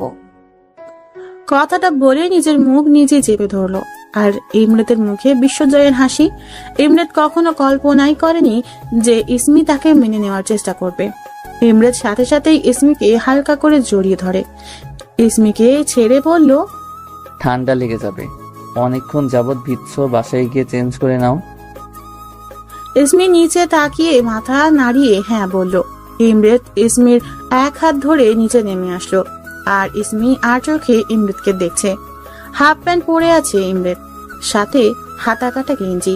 ইসমির কেমন এক আলাদা ফিলিংস হচ্ছে, এক আলাদা অনুভূতি হচ্ছে। ইমরাত ইসমিকে লিফটে উঠিয়ে দিয়ে নিজেও উঠলো। ইসমি অবাক চোখে তাকালো ইমরাতের দিকে। ইমরাত মুচকি হাসি দিল, আর ইসমির বুকটা থক করে উঠলো। লিফট 5 তলায় থেমে গেল। ইসমি ফ্ল্যাট থেকে বেরিয়ে এলো। ইমরাত বলে উঠল, ফোন নাম্বারটা বলো। ইসমি মাথা নিচু করে নাম্বারটা বলে দিল। ইমরাত মুচকি হেসে বলল। ইসমি মাথা নাড়িয়ে হ্যাঁ বলল। ইসমি গেটের সামনে গিয়ে তাকিয়ে দেখে ইমরাত এখনো দাঁড়িয়ে। ইমরাত মাথা নাড়িয়ে ভিতর যেতে বলল। ইমরাত হাসি দিয়ে নিজের ফ্ল্যাটে এসে খুশিতে পারছে না নাচতে। সে এত পরিমাণ খুশি যে কি করবে বুঝেই পাচ্ছে না। ফ্রেশ হয়ে নিল। ফ্রেশ হয়ে ইসমির কথা ভাবছে। ইসমি রুমে ঢুকে দুটো বড় নিঃশ্বাস নিল। তার মানে কেউ ওঠেনি। ইসমি ধীর পায়ে নিজের রুমে গিয়ে দরজা লাগিয়ে জোরে একটা নিঃশ্বাস নিল। কেমন এক ভালো লাগা কাজ করছে। হয়তো কেউ তার কেয়ার নিচ্ছে বা ভালোবাসার মানুষ পেয়েছে তাই। ইসমি নিজের অজান্তেই মুচকি হাসলো। হেসে ওয়াশরুমে গেল ফ্রেশ হতে। ফ্রেশ হয়ে বের হলো। তখনই ফোনটা বেজে উঠলো। ইসমি ফোনটা নিয়ে কিছুক্ষণ তাকিয়ে রইল। কি করবে, ধরবে না। উফ, দ্বিধায় ভুগছে ইসমি। কলটা কেটে গেল। আবারও কল এসেছে। এইবার সাহস নিয়ে রিসিভ করলো, আর ইমরাতের মধুর কণ্ঠ ভেসে আসলো। ইসমি কানে ফোন গুঁজে স্ট্যাচুর মতো দাঁড়িয়ে আছে। সে জানেই না কি বলতে হবে বা কি করতে হবে। নার্ভাস? হুম। তাহলে কথা বলছো না যে? আচ্ছা, ফ্রেশ হয়েছো? ডিনার? আচ্ছা, হোয়াটসঅ্যাপ আছে? ওটা কি? গড, ওকে লিসেন, প্লে স্টোর অ্যাপে গিয়ে হোয়াটসঅ্যাপে লিখে সার্চ করে ইনস্টল করে চালু করে আমাকে একটা মেসেজ দিও। কেন? আগে করো, দেন বলছি। আচ্ছা। অনুসারে প্লে স্টোর থেকে হোয়াটসঅ্যাপ ইনস্টল করে ওপেন করে নিল। ওপেন করতেই ইমরাত ভিডিও কল দিল। ইসমি কলটা রিসিভ করতেই ইমরাতকে দেখতে পেল। বিছানায় বালিশ চড়িয়ে ফোনের স্ক্রিনে সেই পাগল করার মতো হাসি দিচ্ছে। ইমরাত বলে উঠল, ফোনটা এখানে সেট করে রেখে খাবার নিয়ে আসো। আসলে আমার ক্ষুধা পাচ্ছে না। আমি কি শুনতে চেয়েছি আমি খাবার আনতে বলেছি? ইসমিও বাধ্য মেয়ের মতো খাবার আনলো। ইমরাত মুচকি হেসে বলল, নাও, খেয়ে নাও। ইসমি তার মনের সাথে নানান যুদ্ধ করে বলে ফেলল, আপনি খেয়েছেন? না। তাহলে আপনিও খেয়ে নিন। কথাটা শুনে ইমরাতের মনে বিশ্বজয়ের হাসি। সে তো এটাই চাইছিল যে ইসমি সেজে তাকে জিজ্ঞেস করুক। ইমরাত বলল, আচ্ছা তুমি খাও, আর পুরো খাবার শেষ করো, আমি খেয়ে আসছি। ইসমি, ডু ইউ নো আমি তোমার এই মুচকি হাসিটা অসম্ভব পছন্দ করি। ইসমিও ভাবছে যে সেও তো ইমরাতের হাসি দেওয়াটা প্রচন্ড পছন্দ করে, বাট সে এখনো শখে আছে, সব স্বপ্ন মনে হচ্ছে। ইমরাত আবারও বলল, আচ্ছা খেয়ে নাও। কলটা কেটে গেল। ইসমি খাচ্ছে আর নিজের অজান্তেই হাসছে। ইসমির এক ভালো লাগা কাজ করছে, যেটা কেউ কখনো করেনি সেটাই ও করলো। ইসমিকে রাতে কেউ খাওয়াতে পারে না, আর ইমরাতের একটা কথাতেই সে খেয়ে নিল। নিজে নিজেই হেসে দিচ্ছে বারবার। ইসমি খাবারটা খেয়ে নিল। প্লেট রেখে এসে দেখে ইমরাত 3 বার কল দিয়েছে। আবারও বাজতেই রিসিভ করে নিল। খাওয়া হয়েছে? আপনার? তো কাল কলেজ আছে তো, তাই না? আচ্ছা শোনো, তোমাকে বাসে করে যেতে হবে না, ওকে? আমি নিয়ে যাব, আমি নিয়ে আসব। আর প্লিজ ছেলেদের কাছ থেকে 100 হাত দূরে থাকবা। কেউ কিছু বললে ফার্স্টলি আমায় বলবা, গট ইট? এত অনুভূতি কোথায় রাখবে ইসমি? সে যে শুধু অবাক হচ্ছে। না, আমি বাসে যেতে পারবো, আমার প্রবলেম হয় না। আমি তো তোমার মতামত চাইনি, আমি শুধু যা বলেছি তা মানবে। জি, বলছিলাম যে আজান দিচ্ছে। তো তোমার কি ঘুমে ধরেছে? না, মানে নামাজ পড়তে হবে তো। নামাজ পড়বে? আচ্ছা আমি রাখছি, তুমি নামাজ কমপ্লিট করে কল দিও। জি, একটা কথা বলি। ইয়া সুইটি বলো। সুইটি শুনে ইসমির বুকে ধুক করে উঠল। সুইটিকে এমন টান আর অদ্ভুত ভাবে বলল ইমরাত, ব্যাপারটা ইসমির অসম্ভব ভালো লেগেছে। ইসমি বলল, আপনিও নামাজ পড়তে পারেন, আজান তো দিয়ে দিয়েছে। আসলে আচ্ছা যাচ্ছি, আমি নামাজ পড়ে এসে কল করব, ওকে? ইমরাত উঠে পড়ল। ওর অনেক বছর ধরে নামাজ কালাম আল্লাহর নাম নেওয়াই হয়নি। লন্ডনে গিয়ে সব ছেড়ে দিয়েছিল, বাট সে ইসমির কথা ফেলতে পারবে না। তাই মসজিদে যাওয়ার জন্য কাপড় পরে পবিত্র হয়ে টুপি পরে বাহিরে বের হয়ে দেখে তার বাবা মসজিদ যাওয়ার জন্য বের হবে। ইমরাতের বাবা ইমরাতকে দেখে একটা বড় লেভেলের শক খেলো। ইমরাতের বাবা বলল, ইসমি বাবা, এত সকালে তুই এভাবে? আমি ড্রিম দেখছি না তো? না বাবা, চলো নামাজ আদায় করে আসি। ইমরাতের বাবা একটা বড় হাসি দিল আর ছেলের মাথায় হাত বুলিয়ে দিল। ইসমি নামাজ আদায় করে তার মা বাবাকে উঠিয়ে দিল, দেন নিজে কিচেনে চলে গেল। ফোনটা সাথে নিয়ে এসেছে, জানি ইমরাত কল করবে। ভাবতে ভাবতেই ইমরাত কল দিয়ে ফেললো। বাবা মসজিদে গেছে আর মা নামাজ পড়ছে, তাই কৌশলে ফোনটা রিসিভ করলো ইসমি। নামাজ পড়েছো?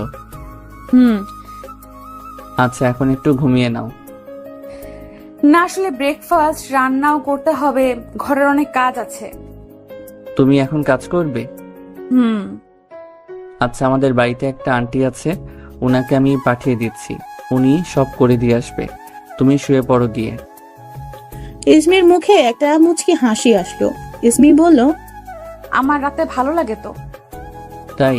আচ্ছা শোনো, কলেজ করে বাসায় গিয়ে রেডি হয়ে নিবা, আমরা লং ড্রাইভে যাব। কি আমরা বলতে? তুমি, আমি, ইমরান আর মোহিনী। ইসমির মুখটা ছোট হয়ে যায়। মোহিনী আর ইমরান ভাইয়া তাহলে সে কিভাবে যাবে? আর ব্যাপারটা খারাপ দেখাবে। ইমরাত আওয়াজ না পেয়ে বলে উঠল, তুমি টেনশন নিও না, আমি সব ম্যানেজ করব, তুমি শুধু সুন্দরভাবে রেডি হয়ে থাকবা। আচ্ছা, আমার জন্য তোমার হাতের রান্নার খাবার আনতে ভুলো না কিন্তু। তাই কি খাবেন? সত্যি বলবো? সত্যি। Biryani is my favourite. আচ্ছা। সুইটি, এত কাজ করলে তো অসুস্থ হয়ে পড়বা। ওয়েট, আমি ব্যবস্থা করছি, তোমার আর কাজ করতে হবে না। আচ্ছা রাখছি, টেক কেয়ার, আর কলেজ যাওয়ার আগে কল দিও। হুম। ইমরাত কলটা কেটে দিয়ে বালিশে মুখ গুজে 3-4 ঘন্টা আগে ঘটে যাওয়া ঘটনা মনে করছে। ইসমিকে জড়িয়ে ধরা, কপালে কিস করা, ওকে মনের কথা বলা, ইমরাতের কেমন যেন নতুন জীবন পেল এমন মনে হচ্ছে। ভাবতে ভাবতে ঘুমিয়ে পড়লো। ইসমি রান্না বান্না করে বাবাকে অফিস পাঠিয়ে দিল। মোহিনী আগেই কলেজে চলে গেছে। ইসমি সব কাজ শেষ করে একটু দেরি করে বের হয়। ইসমি ব্যাগ কাঁধে নিয়ে বাসের জন্য দাঁড়িয়ে আছে। হঠাৎ হোয়াইট কালারের একটা গাড়ি সামনে দাঁড়ালো। গাড়ির দরজা খুলে দিল ইমরাত। বসো, গেট ইন সুইটি। ইসমি চুপচাপ বসে পড়লো। ইমরাত ইসমিকে এক পলকে মাথা থেকে পা পর্যন্ত দেখলো। এমনি পিচ্ছি, তার উপর কলেজ ড্রেস পরলে আরো ছোট দেখায় আর অসম্ভব সুন্দর লাগে। মুচকি হেসে কথাগুলি ভাবছে ইমরাত। হঠাৎ ইমরাত গান ছাড়লো, বাড়ির সং, নিজ দায়িত্বে শুনে নিবেন। ইসমির এক ভালো লাগা কাজ করছে না চাওয়া সত্ত্বেও। বারবার ইমরাতের দিকে চোখ যাচ্ছে। একদম বাচ্চাদের মতো দেখতে যাচ্ছে। ঘুম থেকে উঠে এসেছে তাই হয়তো। ফুল ব্ল্যাক প্যান্ট, হোয়াইট বড় হাতার গেঞ্জি আর স্লিপার পরা, আর ছোট চুলগুলি সামনে এসে খেলছে। অসম্ভব ভালো লাগছে ইসমির। ইমরাত বলে উঠলো, অ্যাক্সিডেন্ট করবো তো এভাবে তাকিয়ে থাকলে। ইসমি শরম পেয়ে অন্যদিকে তাকিয়ে ফেলে। ইমরাত বলল, ব্রেকফাস্ট। মাথা নাড়িয়ে না জানালো। হঠাৎ ইমরাত গাড়িটা ব্রেক করলো। ইসমি অবাক চোখে তাকালো। ইমরাত গাড়ি থেকে নেমে হাত বাড়িয়ে দেয় ইসমিকে নামতে। তাই ইসমিও হাত ধরে নেমে পড়ে। যথেষ্ট সুন্দর এবং বড় রেস্টুরেন্ট। সেখানে ঢুকেই ইমরাত বলল, দোতলাটা আমার এখন চাই। জি স্যার। Thank you. কিছুক্ষণ পর রেস্টুরেন্টের 2 তলাটা সম্পূর্ণ খালি হয়ে গেল। ইমরাত ইসমির হাত ধরে উপরে গিয়ে চেয়ার টেনে দিয়ে বলল, বসো। ইসমিও লক্ষ্মী মেয়ের মতো বসে পড়লো। ইসমি জীবনের প্রথম এত সুন্দর কোনো রেস্টুরেন্টে বসে আছে, তাও আশেপাশে কেউ নেই। সফট মিউজিক, নানান লাইটস, আশপাশটা খুবই সুন্দরভাবে সাজানো। এখান থেকে দেখা যাচ্ছে নিচে মানুষগুলি ভিড় করে আছে, আর এখানে ও আর ইমরাত একা। বাট ওর কেন যেন কোনো সাহস হয় না ইমরাতকে কিছু বলার। প্রচন্ড ভয় পায় ইমরাতকে। ভয় পাওয়ার মতো কিছুই করেনি ইমরাত, তাও সম্মান আর ভয়টা ইসমি ইমরাত দেখলে বেশি ফিল করে। ভাবতে ভাবতে সাদা কট ড্রেস পরা একজন লোক আসে, হয়তো মালিক হবে রেস্টুরেন্টের। সে বলে উঠলো, নীলন স্যার যে কবে আসলেন বাংলাদেশে? এই তো 4 দিন হচ্ছে। আচ্ছা, খেয়ে নিন স্যার, পরে আবার দেখা হবে। লোকটা চলে যেতেই ওয়েটার আসে। ইমরাত ইসমিকে মেনুটা দিল, বাট ইসমি কিছুই বুঝছে না কি খাবে, কজ সেগুলি খায়নি। তাই ইমরাতের দিকে তাকালে ইমরাত মেনুটা নিয়ে নিজে অনেকগুলি অর্ডার করে। অর্ডার চলে যায়, ওয়েটার চলে যায়। ইমরাত বলল, অর্ডার দিচ্ছিলে না কেন? আসলে আমি বুঝছিলাম না। আচ্ছা, তোমার ক্লাস শুরু হতে এখনো 23 মিনিট আছে, সো রিল্যাক্স। জি। ইমরাত ইসমির দিকে তাকিয়ে আছে, আর ইসমি নিচে তাকিয়ে দেখছে আরো বড়লোক ফ্যামিলি থেকে কত মানুষ, আর কি সুন্দর তাদের ড্রেস, আর সে কি পরে এসেছে। ওয়েটার এসে খাবার সার্ভ করে দেয় পুরো টেবিলে। ইসমি ভুতুম পাচার মতো বড় বড় চোখ করে তাকিয়ে আছে। ইমরাত মুচকি হেসে বলল, কি হয়েছে সুইটি? এত খাবার কে খাবে? আমি খেয়ে আসিনি, আর ওগুলো সব তুমি খাবে, সো স্টার্ট করো। ইসমি একটা ঢোক গিলে খাওয়া শুরু করলো। ইমরাত ওয়েটারকে উদ্দেশ্যে বলল, এই নাও, তুমি রাখো, আর তুমি আসতে পারো। ওয়েটার চলে গেলে ইমরাত ইসমির দিকে তাকায়। ইমরাত খেয়াল করলো ইসমির ঠোঁটে একটা কালো তিল। ইমরাতের নজর সেখানেই আটকে গেছে। তাড়াহুড়ো করে পাশ থেকে পানি নিয়ে ঠক ঠক করে 1 গ্লাস পানি খেয়ে নিল, আর চোখ নামিয়ে ফেললো। ইমরাত বেশ কিছুক্ষণ পর বলল, একটা কথা বলি সুইটি। জি বলুন। শোনো, অ্যাজ ইউ নো আমি লন্ডনেই বেশি ছিলাম, সো আমার বিহেভও তেমনই হবে। দেখো, আমি যদি কখনো তোমার কাছে যেতে চাই বা তোমায় ধরি, তুমি খারাপভাবে নিও না প্লিজ। শুধু আমাকে বুঝিয়ে দিও বা তোমার নেশাটা কাটিয়ে দিও, বাট ভুল বুঝো না, ওকে? ইসমি থতমত খেয়ে গেল। সে কিছুই বুঝলো না ইমরাতের কথা, তাই বলল, নেশা কিভাবে? পিচ্চি সুইটি, তুমি বুঝবে না। জাস্ট আমায় ভুল বুঝো না, কারণ তোমায় দেখলে আমার নেশা চড়ে যায়। আচ্ছা বাদ দাও, তোমার থেকে খাইয়ে দেবে। ইসমি কথাটা শুনে থম। এইটা কেমন ফিলিং? কেমন করে থামাবে তার বুকের ধুকধুকটা? ইমরাত যেভাবে ওকে ট্রিট করছে, ইসমির মনে হচ্ছে ও স্বপ্ন দেখছে। আদৌ কি ও এত ভালোবাসা কেয়ার ডিজার্ভ করে? ইমরাত আনসার না পেয়ে বলল, আচ্ছা প্রবলেম নেই, তুমি খেয়ে নাও। ইসমি ইমরাতের কথাই ইমরাতের দিকে মন দিয়ে খাবারটা এগিয়ে নিল। ইমরাত মুচকি হেসে ইসমির হাত আলতো করে ছুঁয়ে খেয়ে নিল। ইসমির কেমন এক আলাদা লাগছে, নিজেকে কুইন মনে হচ্ছে। এভাবেই ইসমি ইমরাতকে খাইয়ে দেয়। খাওয়া শেষ করে ইমরাত বিল পেমেন্ট করে দিল। গাড়ির দরজা খুলে দিল। ইসমি গিয়ে বসে পড়লো। ইমরাতও বসে পড়লো। ইমরাত আর চোখে ইসমিকে দেখছে।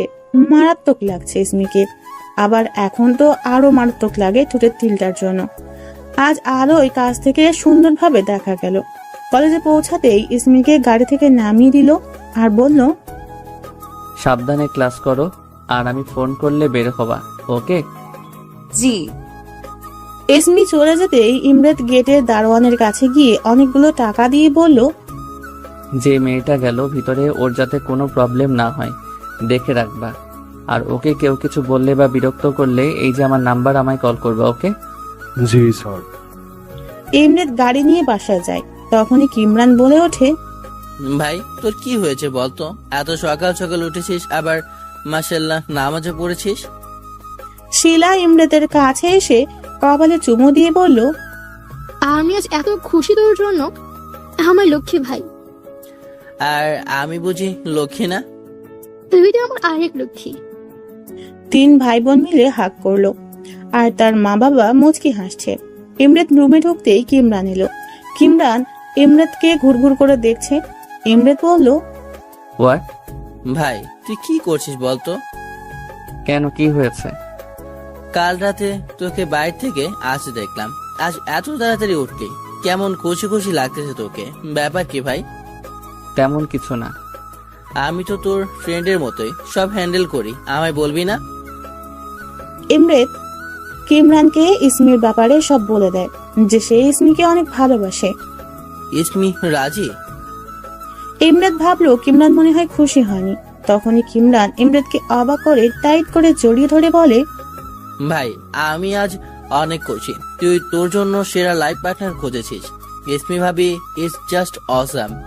জানিস ভাই, ইসমি ভাবি অনেক ভালো, অনেক নেক এবং অনেক পবিত্র, আর সবচেয়ে অনেক সুন্দর। তাই? একদম উফ। ভাবিকে একটা হাত করে যে কখন সামনাসামনি ভাবি বলে ডাকবো। আচ্ছা শোন, আজকে তো আমরা ঘুরতে যাচ্ছি, তারপর তো 2 পরিবার। তো কয়টায় যাচ্ছি? ইসমি কলেজ থেকে আসুক দেন। তুই কি ভাবিকে কলেজে দিয়ে এসেছিস? মাত্র। How romantic. ইমরাত শাওয়ার নিয়ে কিছু কাজ করলো ল্যাপটপে, দেন রেডি হয়ে বেরিয়ে পড়লো। নিচে নামতেই আবার সেই মেয়েগুলি ইমরাতকে দেখে হাত নাড়িয়ে হাই দিল। ইমরাতও চোখ মেরে অ্যাজ অলওয়েজ ভাবে হাই দিল। ইমরাত গাড়ি নিয়ে বেরিয়ে পড়লো। কলেজে পৌঁছালে দেখলো ইসমি তার বান্ধবীদের সাথে কথা বলতে বলতে বের হচ্ছে। ইসমি কাছে আসতেই ইমরাত মুচকি হেসে গেট ওপেন করে দিল। ইসমি বসে পড়লো। ইসমি ইমরাতের দিকে তাকিয়ে দেখলো গোসল করে এসেছে, চুল এখনো ভিজে, অসম্ভব সুন্দর লাগছে। ইমরাত গাড়ি স্টার্ট দিল আর বলতে লাগলো, কেমন হলো ক্লাস? ভালো। ইসমি দেখলো গাড়ি বাসার দিকে যাচ্ছে না। ইসমি বলল, বাসা তো ওই দিক দিয়ে। আমরা শপিং করতে যাচ্ছি। আমার শপিং লাগবে না তো। আমি কি তোমায় জিজ্ঞেস করেছি? ইসমি মাথা নিচু করে বসে আছে। কিছুক্ষণ পর বসুন্ধরা মলে ইমরাত তার গাড়িটা থামায়। নিজে নেমে ইসমিকেও নামায়। ভিতরে প্রবেশ করে ইসমি চারপাশ দেখছে। হাজার মানুষ চারপাশে। ইমরাত ইসমির এক হাত ধরে নানান ড্রেস দেখাচ্ছে, বাট ইসমি চারপাশের মানুষদের দেখতে ব্যস্ত। ইসমি কিছু না বলায় সেই সব চয়েস করে কিনে নিল আর বলল, এটা নিচ্ছি, তোমার জন্য পারফেক্ট মানাবে। জি। ইমরাত শপিং শেষ করে বেরিয়ে পড়লো। গাড়িতে ইমরাত দেখলো ইসমি চুপচাপ বসে আছে, কোনো কারণে হয়তো আপসেট। ইমরাত বলল, কিছু হয়েছে সুইটি? মাথা নাড়িয়ে না জানালো। ইমরাত বলল, তাহলে আপসেট কেন দেখাচ্ছে? এবার ইসমির চোখের পানি গড়িয়ে পড়ছে। সে আর তার চোখের পানি ধরে রাখতে পারছে না। তার যে সব স্বপ্ন মনে হচ্ছে। 18 বছরের জীবনে আজ পর্যন্ত সুখ কি সে দেখেনি। নিজের বিবাহিতা হাজবেন্ডকেও সে কখনো সামনাসামনি দেখেনি। মা বাবাকেও কখনো মনের মাঝে রাখতে পারেনি। এত ছোট থেকে তো তাকে ফেলে আকাশে তারা হয়ে গেছে। তাহলে ইমরেত কেন তাকে এত কেয়ার রেসপেক্ট লাভ করছে? ইমরেত ইসমির চোখের পানি দেখে থতমত খেয়ে গাড়ি কষিয়ে ব্রেক মেরে সাইডে রাখে। ইমরেত তাড়াতাড়ি একটু চেপে ইসমির দিকে তাকিয়ে বলল, কি হয়েছে সুইটি? কেউ কি কিছু বলেছে? তুমি কাঁদছো কেন জান? এই যে এদিক তাকাও, কি হয়েছে? আমি কি কোনো ভুল করেছি? ইসমি তাও মাথা নিচু করে কেঁদেই চলেছে, আর ইমরেতের বুকে অসহ্য যন্ত্রণা হচ্ছে। ইমরেত ইসমির কোমর ধরে নিজের দিকে টেনে এনে আবারও বলে, কাঁদছো কেন জান? কি হয়েছে সুইটি, আমায় বলো। ইসমি এবার ফুপিয়ে কেঁদে ওঠে। সে যে তার কষ্টগুলি ধরে রাখতে পারছে না। ইমরেত এবার ইসমির কোমর চেপে 2 হাত দিয়ে তুলে নিজের কোলে বসায়। ইসমি তাও কেঁদেই যাচ্ছে। ইমরেত ইসমিকে কোলে বসিয়ে নিজের 2 হাত দিয়ে ইসমির চোখের পানি পুছিয়ে দিয়ে বলল, কি হয়েছে আমার জান? কাঁদছে কেন? আমি কি কোনো ভুল করেছি? ইসমি মাথা নাড়িয়ে না জানালো। তাহলে কেন কাঁদছো? ইসমি আবারও কেঁদেই দেয়। ইমরেত এবারে একটু চিল্লিয়ে বলে, কি হয়েছে? কাঁদছো কেন? ইমরেতের ধমকে ইসমি একটু কেঁপে এবার আওয়াজ করেই ফুপিয়ে কেঁদে ওঠে। ইমরেত ইসমির 2 গাল ধরে নিজের মুখের